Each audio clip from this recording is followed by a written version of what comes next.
आज से 500 साल पहले दिल्ली की सत्ता पर मुगल सल्तनत का परचम बुलंद हो चुका था और इसके बादशाहत के सिंहासन पर अकबर की हुकूमत थी। अकबर विस्तारवादी नीति का बादशाह था। शुरुआत से ही अकबर ने आस पड़ोस के राज्यों को मुगल सल्तनत के झंडे के नीचे लाने के प्रयास शुरू कर दिए। पूर्व को जीतने के बाद अकबर ने अपने पश्चिम अभियान में राजपुताने की रियासतों पर मुगल ध्वज फहराने की शपथ ली। इसी के तहत राजपुताने में सबसे पहले आमेर रियासत ने अपनी पगड़ी उतारकर अकबर की बादशाहत वाली मुगल सत्ता को स्वीकार कर लिया। शुरू में तो राजपुताने की दूसरी रियासतों ने आमेर रियासत को एक तुर्क की अधीनता स्वीकारने पर धिक्कारना शुरू कर दिया, पर बाद में धीरे धीरे इन रियासतों ने भी अकबर की सत्ता को स्वीकार कर लिया।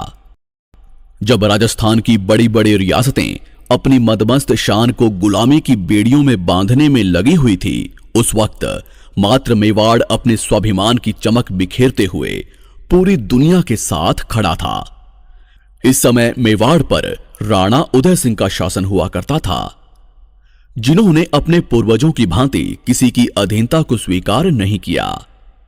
इन्होंने अकबर को पत्र भिजवाया कि हमारे राजा सिर्फ भगवान एकलिंग जी हैं, हम तो मात्र उनके दीवान हैं। पर फिर भी अकबर ने राणा उदय सिंह पर भारी दबाव बनाना शुरू कर दिया।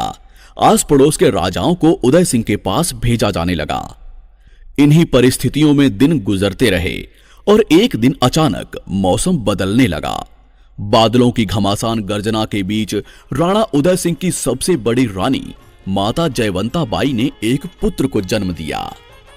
मजबूत बदन, बड़ी आंखें, मुस्कान बिखेरता चेहरा बड़ा मनमोहक लग रहा था। राणा उदय सिंह ने महल की औरतों से अपनी रानी के हालचाल पूछे।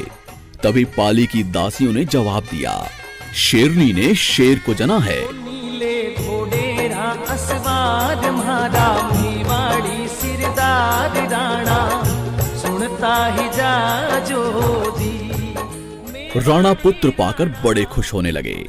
वे कभी राणा कुंभा के बनाए विजय स्तंभ को देखने दौड़ते तो कभी बप्पा रावल की तलवार को प्रणाम करने। सरदारों ने पूछा, हुकुम, कुंवर जी का नाम क्या होगा? राणा शांत होकर बोले, जिस तरह सूरज अपनी चमक से धरती को रोशन करता है, उसी तरह मेरा पुत्र अपने शौर्य के प्रताप से मेवाड़ को रोशन करेगा। अतः इसका नाम प्रताप होगा, कुंवर प्रताप सिंह सिसोदिया। माता जयवंता बाई कृष्ण भक्त थी। उन्होंने शुरू से ही कुंवर प्रताप को भगवान कृष्ण और महाभारत की युद्ध कलाओं का ज्ञान दिया। रानी जयवंता बाई कुंवर प्रताप को बताती कि किस तरह उनके दादा राणा सांगा ने अपनी तलवार की धार से दिल्ली की बादशाहत को रक्त से नहलाया, किस तरह उनके परदादा बप्पा रावल का शौर्य के रक्त में नहाया हुआ कलेजा जब अरब की धरती पर गरजा तो आने वाले 400 सालों तक कोई भी विदेशी भारत की तरफ आंख उठाने की हिम्मत नहीं कर पाया। सिसोदिया वंश के इस अतीत को सुनते हुए प्रताप बड़े होने लगे।